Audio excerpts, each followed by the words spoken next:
राधे राधे, हरे कृष्ण। सनातन धर्म में एकादशी तिथि का खास महत्व होता है और एकादशी तिथि एक महीने में 2 बार आती है, एक कृष्ण पक्ष में, दूसरा शुक्ल पक्ष में। और कार्तिक मास के कृष्ण पक्ष में पड़ने वाली रमा एकादशी अपने आप में बहुत खास होती है, क्योंकि इस दिन भगवान विष्णु के अलावा माँ लक्ष्मी जी की विशेष पूजा की जाती है और माँ लक्ष्मी जी का ही एक नाम रमा है, इसलिए इस एकादशी का नाम माँ लक्ष्मी जी के नाम पर पड़ा है। और इस बार एकादशी व्रत के दिन बहुत सारे शुभ योग बन रहे हैं, जिससे व्रत का फल 2 गुना हो जाएगा। दरअसल इस बार रमा एकादशी के दिन ही गोवत्स द्वादशी का व्रत भी रखा जाएगा और इस दिन गौ माता और बछड़े का पूजन किया जाता है और इस दिन गाय के दूध या दूध से बनी हुई किसी भी चीज का प्रयोग वर्जित माना जाता है।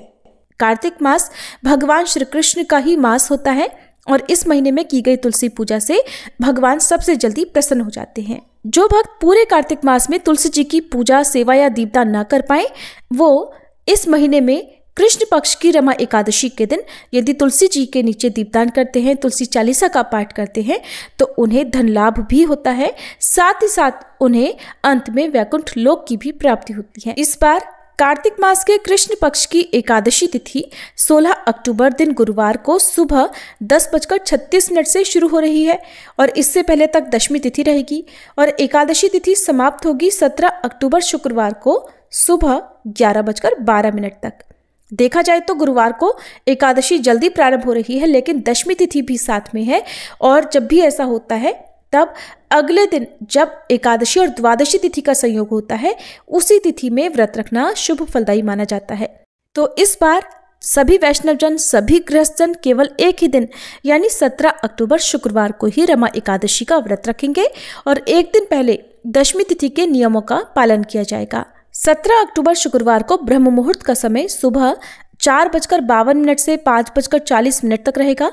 सूर्योदय होगा सुबह 6:28 पर और सूर्यास्त होगा शाम 5:55 पर। इस दिन शुक्ल और ब्रह्म योग भी बन रहे हैं। एकादशी की प्रातःकाल पूजा मुहूर्त रहेगा सुबह 5:08 से 6:23 तक। सायंकाल पूजा मुहूर्त रहेगा शाम 5:49 से 7:05 तक। इसके अलावा राहु काल, जो कि अशुभ मुहूर्त माना जाता है, सुबह 10:30 से दोपहर 12 बजे तक रहेगा। गोवत्स द्वादशी के दिन गौ माता और बछड़े का पूजन गोधूली मुहूर्त में भी किया जाता है, जब दीपदान किया जाता है और गोधूली मुहूर्त इस दिन शाम 5:49 से 6:14 तक रहेगा। और इस बार शुक्रवार के दिन एकादशी पड़ने से ये दिन और भी खास हो जाता है।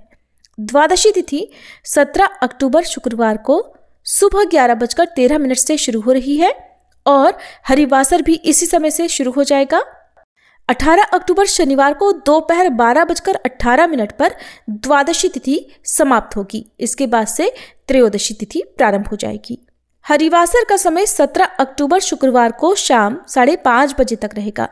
तो हरिवासर के समय व्रत नहीं खोला जाता है, लेकिन इस समय आप जितना हो सके भगवान के मंत्र का जाप कर सकते हैं। श्री तुलसी चालीसा का पाठ या भगवत गीता का पाठ, श्री विष्णु सहस्त्रनाम का पाठ कर सकते हैं। इस दौरान की गई पूजा पाठ मंत्र जाप भगवान विष्णु अवश्य स्वीकार करते हैं। 18 अक्टूबर शनिवार को ब्रह्म मुहूर्त सुबह 4:47 से 5:35 तक रहेगा और सूर्योदय होगा सुबह 6:29 पर, सूर्यास्त होगा शाम 5:54 पर।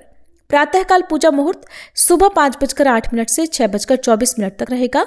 ब्रह्म और इंद्र योग का शुभ संयोग इस दिन बन रहा है, जो कि बहुत ही शुभ है और राहु काल सुबह 9 बजे से 10:30 बजे तक रहेगा।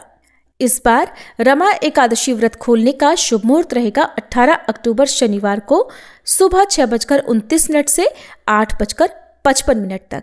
इसी शुभ मुहूर्त के अंदर अपना व्रत आपको खोल लेना है। एकादशी का व्रत रखने वाले भक्तों को एक दिन पहले सात्विक भोजन करना चाहिए और सूर्यास्त के बाद अन्न ग्रहण नहीं करना चाहिए। फिर एकादशी के दिन विधि विधान से भगवान विष्णु और तुलसी माता का, साथ में माँ लक्ष्मी जी का पूजन करके व्रत प्रारंभ करना चाहिए। एकादशी के दिन तुलसी जी में जल नहीं अर्पित किया जाता, लेकिन सुबह और शाम दीपक जलाया जाता है। पूजा करते समय मंत्रों का जाप और कथा का श्रवण अवश्य करें।